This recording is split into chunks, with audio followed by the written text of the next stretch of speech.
Hello friends, स्वागत है आपका हमारे चैनल पर। और आज का हमारा जो चर्चा करने का विषय है समुदाय की कुछ महत्वपूर्ण विशेषताएं।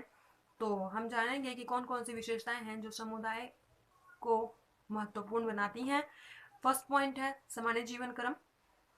एक समुदाय में ही संपूर्ण जीवन सामान्य ढंग से बिताना यही समुदाय का एक प्रमुख उद्देश्य होता है और इनका जो होता है कोई दूसरा उद्देश्य नहीं होता। इनका रहन सहन, खान पान, भाषा, धर्म, सब कुछ एक समान मतलब एक समान ही होता है। सेकंड पॉइंट है विशिष्ट नाम, जिसमें इसकी दूसरी विशेषता इनका विशिष्ट नाम है। अर्थात प्रत्येक समुदाय का कोई ना कोई नाम अवश्य होता है और ये जो नाम होता है इनकी समानता की ओर संकेत करता है, वास्तविकता को प्रदर्शित करता है और अक्सर व्यक्तित्व को वर्णित करता है। और प्रत्येक समुदाय जो है किसी न किसी रूप में एक व्यक्तित्व ही है। ठीक। नेक्स्ट पॉइंट है स्थायीपन। स्थायीपन जो है, स्थायीपन से आप क्या समझते हैं कि कोई भी समुदाय जो स्थायी नहीं होता उसे समुदाय नहीं कहा जा सकता। कहने का अर्थ है कि जो स्थायीपन है इसका तात्पर्य मुख्य तौर पर भौगोलिक स्थायीपन से है।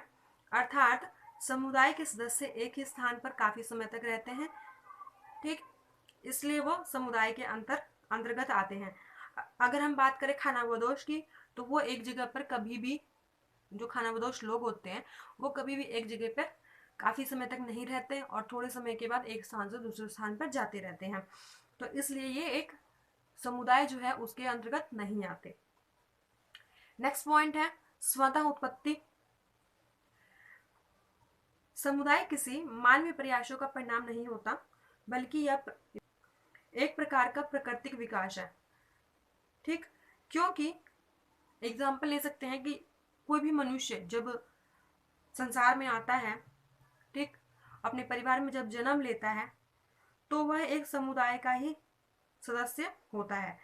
बाद में क्या होता है कि वह एक स्थान से, जैसे कि वो जहाँ रहता है वहां से अपनी आवश्यकताओं की पूर्ति के लिए किसी दूसरे स्थान पर बसने चला जाता है और जब इनमें हम की भावना उत्पन्न होने लगती है तो वह समुदाय कहलाता है। ठीक है, समुदाय के अंतर्गत आ जाता है।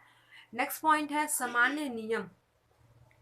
सामान्य नियम में यहाँ पर प्रोफेसर जो जिंगबर्ग हैं, इन्होंने अपनी विचारधारा दी है कि प्रत्येक समुदाय में नियम की एक सामान्य व्यवस्था होनी चाहिए। उन्होंने कहा कि समुदाय का अर्थ उस समस्त जनसंख्या से है जो किसी एक क्षेत्र में रहती हो और उनके जीवन के समागम को व्यवस्थित करने वाले नियमों की एक सामान्य व्यवस्था से बंधी हुई हो। तो इनका क्या कहने का अर्थ है कि कोई भी व्यक्ति जो है एक मतलब निश्चित भूभाग पर रहते हो, ठीक, और उनका जो जीवन यापन करने का जो समागम है, व्यवस्था है, उनके उनका कुछ नियम होनी चाहिए और सामान्य व्यवस्था होनी चाहिए।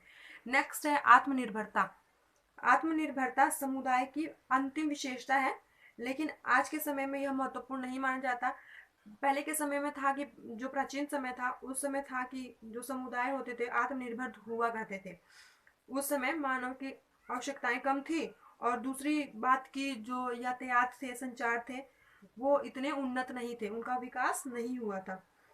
लेकिन आज के युग में ऐसा नहीं है। जो आज का युग है वो अंतर्राष्ट्रीय जीवन का युग है।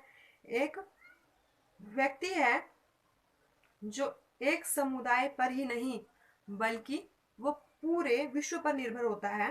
ठीक। इसलिए आत्मनिर्भरता समुदाय इस समय आवश्यक नहीं मानी जाती।